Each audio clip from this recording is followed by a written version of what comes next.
3 months ago, I got my hands on Turtle Wax's graphene and ceramic paste wax, and I was really impressed by the way it was easy to apply, and it had a fantastic gloss. But roll forwards 3 months later and it's time to give it a durability test, and we're going to find out once and for all whether this graphene paste wax really is a game changer or it's just a gimmick. Let's do this once and for all, and we're going to be carrying out a maintenance valet on this Mercedes SLK 250D. Which, as you can see, is covered in summer bug splats and bird poo, and this hasn't been touched in the last 3 months. And as we go through the wash itself, I'll be looking at how well it's performed, so make sure you watch the video all the way through because I will be going through my thoughts, likes and dislikes. You may notice in today's video I'm going a bit quicker than normal, and that's because I was heavily dosed up on Lucozade Energy and the sun was breaking through the clouds, so once that happens in the summer it does become very difficult to film and valet at the same time, so the cleaning stages have been shortened slightly, but the main objective is to study how well the wax has held up since the last time I was here. As always, I'm starting on the wheels, and it doesn't matter what the weather is. If it's wet, if it's dry, if it's hot, if it's cold, you always tackle the wheels first before you do anything else. Normally I go through all the wheel cleaning tools, but as I said previously, I didn't have the time to film every single stage of this video. But luckily for you, I have already covered several videos on wheel cleaning, and if you're brand new to the channel, then don't forget to check out the last video that I just published a few days ago where I cover dedicated tyre cleaners.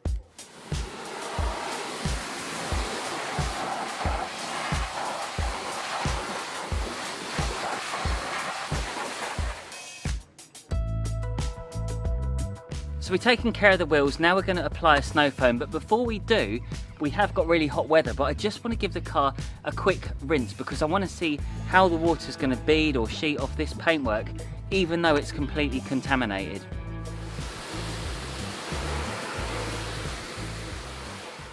Just to confirm, this Mercedes hadn't had any wash since I did the last video, and you can see there was plenty of dust that had literally just sat on top. And you can see when the pressure washer was hitting the paint, it was doing a good job of keeping the water off the surface.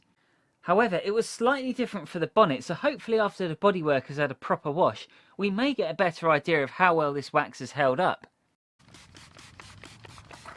Before we lay some serious foam, I had to give the lower third of the car a generous spray of Yum Citrus, and especially on the front because it was plastered in bug splats. And I always find spraying citrus underneath gives it more bite, and I always have been a believer in snow foam not being for everybody.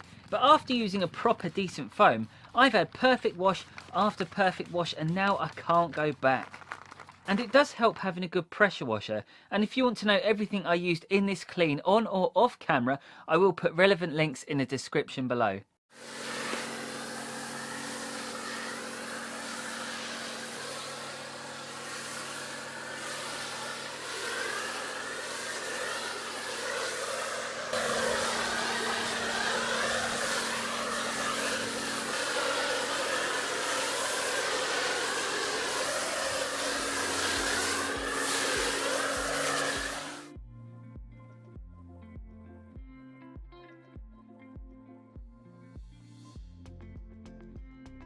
Now it's time to rinse off this awesome snow foam, and we haven't done a contact wash yet, so you can see it's still holding up well, and I can't wait to see how well it's performed once it's had a proper wash.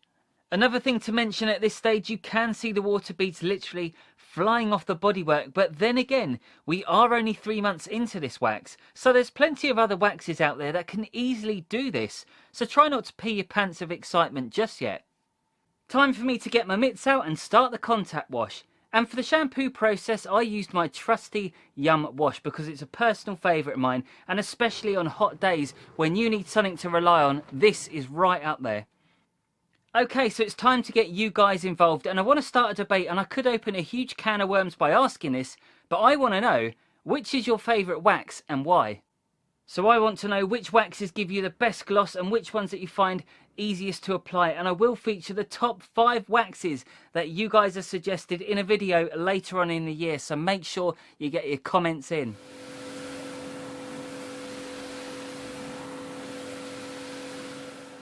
This was getting some nice sheeting in places, but it didn't quite do the same on the bonnet. But I'm going to look at the bigger picture here. The fact is, this car hadn't had any real serious prep beforehand, no clay bar, no machine polish, and it shows that it is doing well, but it's definitely no miracle. And if I used it as a standalone wax to protect my car, I couldn't really see it lasting any longer than 6 months. And it's all about the skill of the person applying it. So you could have the greatest products in the world, but if you're not applying it properly, you're not going to get the same results, so just bear that in mind.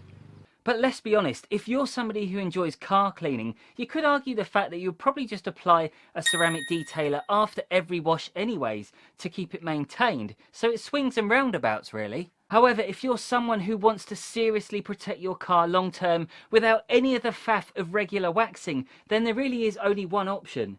Simply go for a ceramic coating, and there are plenty of easy to use ones out there. You don't have to be a pro to ceramic coat your car. If you want to see more product reviews, then we have a whole dedicated playlist with many of the best-selling products on the market. So make sure you smash that subscribe button and come pay us a visit on a weekly basis, and stay tuned for the next video.